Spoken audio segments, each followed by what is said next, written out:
औज़ु बिल्लाहि मिनश शैतानिर रजीम बिस्मिल्लाहिर रहमानिर रहीम। अस्सलाम वालेकुम। मैं हूँ मोहम्मद इदरीस अवान, एडवोकेट फ्राम एबटाबाद। आज जिस टॉपिक पे बात करूँगा वो है पोलियो के ख़िलाफ़ अमली इक़दामात।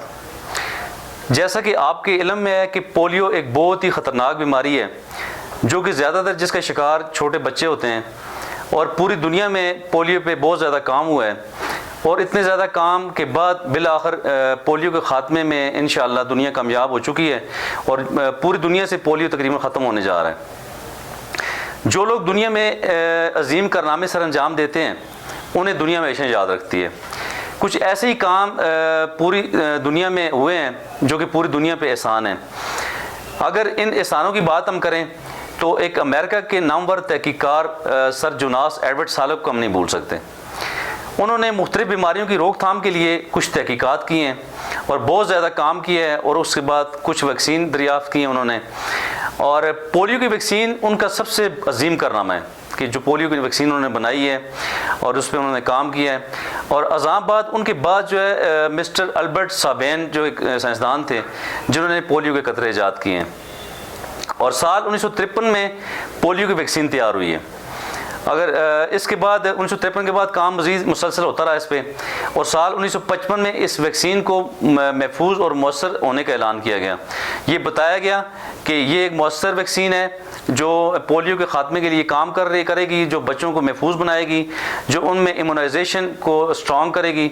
और उसके बाद बाकायदा ऐलान किया गया साल 1955 में कि ये पोलियो वैक्सीन जो है ये बिल्कुल बच्चों के लिए मुनासिब है और उन्हें इस बीमारी से बचा सकती हैं। पोलियो को पहली जंग अज़ीम के बाद बदतरीन बीमारी करार दिया गया। 1914 से लेके 1918 तक ये जो मर्ज़ था पोलियो का, ये एक यानी वबाई सूरत अख्तियार कर गया। घर घर बच्चे बड़ों को भी बीच में यानी बहुत ज़्यादा फैल गया। जिस तरह आजकल आपने देखा होगा कि पिछले 6 माह में कोरोना ने पूरी दुनिया को अपनी लपेट में लिया है, इसी तरह जो पोलियो जब आया था तो पोलियो ने भी पूरी दुनिया को अपनी लपेट में लिया था। और हर घर में यानी सैकड़ों लोग जो है ना जी, हर घर में 2, 4, 6 बच्चे उनको पोलियो हो गया। और इसके बाद उन बच्चों को या जिस शख्स को पोलियो हो जाता तो उस शख्स को घर में दूसरे लोगों से अलग रखा जाता उस मरीज़ को, और उसकी अलग से केयर की जाती। चूँकि एक नई बीमारी थी, किसी को इतना इल्म नहीं था और किसी को एहतियात का पता नहीं था, तो इसमें बहुत ज़्यादा साइंसदानों ने काम किया। और इस जो पोलियो के ख़िलाफ़ मुहिम जो उस वक्त शुरू हुई थी, उस मुहिम में जो शुरू में यानी जो लोगों को सेंसिटाइज़ किया जा रहा था, उन्हें मोटिवेट किया जा रहा था, इसमें तकरीबन 20,000 डॉक्टर्स ने हिस्सा लिया। इसके अलावा तकरीबन 2.5 लाख ऐसे लोग थे जो बिल्कुल रज़ाकार थे, जो वॉलंटियरली इस मुहिम को आगे लेकर चल रहे थे।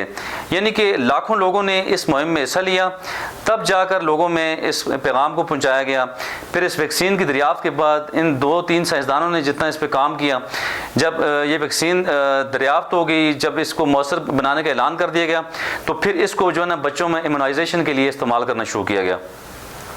और डॉक्टर साहबान घर घर जाकर मरीज़ों को ढूंढते, मरीज़ों से बात करते, उन्हें बताते इस वैक्सीन के बारे में और वैक्सीन लगाते वहाँ पे। तो यानी कि बहुत ही मुश्किल से फिर जब इस वैक्सीन को इस्तेमाल करने के बाद यानी कि आहिस्ता आहिस्ता रिजल्ट आना शुरू हुए और लोगों में पोलियो यानी ओवरकम करना शुरू हो गया।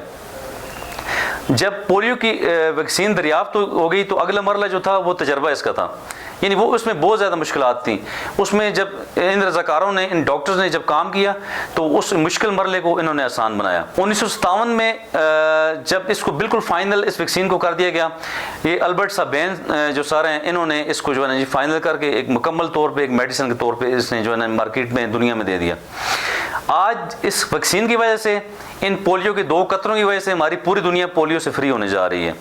ज़्यादातर ममालिक तो इसमें पोलियो फ्री हो चुके हैं, मगर पाकिस्तान, अफगानिस्तान और चंद ममालिक ऐसे हैं जिनमें अभी भी पोलियो के केसेस आ रहे हैं और अभी भी बाकी हैं। हमारे पाकिस्तान में अगर ज़्यादातर देखें तो KPK में ज़्यादा और कुछ बलूचिस्तान में केसेस ज़्यादा आ रहे हैं। मुल्क के दूसरे हिस्सों में भी एक दो केसेस आ रहे हैं, लेकिन पाकिस्तान के 2 जो सूबे हैं बिलखुसूस खैबर पख्तूनख्वा और बलूचिस्तान, इसमें अभी भी पोलियो के केसेस आ रहे हैं।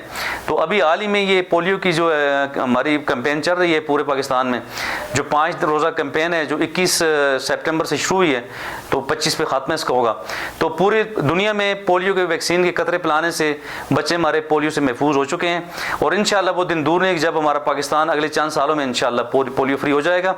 इसके अलावा पूरी इस्लामी दुनिया ने फतवे दिए हैं, कुछ फतवे जारी किए हैं हमारे स्कॉलर्स ने, मजहबी स्कॉलर्स ने। उन फतवों की वजह से जितने भी शुकूक व शुबहात पोलियो के वैक्सीन के बारे में पाकिस्तानियों के, ये हमारे मुसलमान भाइयों के थे, वो सारे दूर होकर रह गए इंशाल्लाह। तो इंशाल्लाह वो दिन दूर नहीं जब हम इस पोलियो वैक्सीन को इंशाल्लाह मुकम्मल तौर पर लोगों पे पहुँचाएँगे, लोग बच्चों को देंगे इंशाल्लाह। जो बच्चे हमारे इससे रह गए हैं, जो बच्चे इस मर्ज़ में मुब्तला हैं, या जिन्हें हमने आइंदा बचाना है इंशाल्लाह, और हम पोलियो के 2 कतरे उन्हें इंशाल्लाह पिलाकर हम अपने बच्चों को हमेशा के लिए उनको महफूज बना सकते हैं इस बीमारी से। तो यही मेरा पैगाम है पूरी दुनिया को कि इस कैंपेन में अब भी जो बाकी हमारे पोलियो फ्री जो अभी होने को रह गए हैं जो मुल्क, उन ममालिक में पोलियो को फ्री ममालिक बनाए, उन ममालिक जिनमें पाकिस्तान, अफगानिस्तान और चंद ममालिक और हैं। तो इसी के साथ मैं चाहूँगा आपसे इजाज़त। आपका बहुत बहुत शुक्रिया।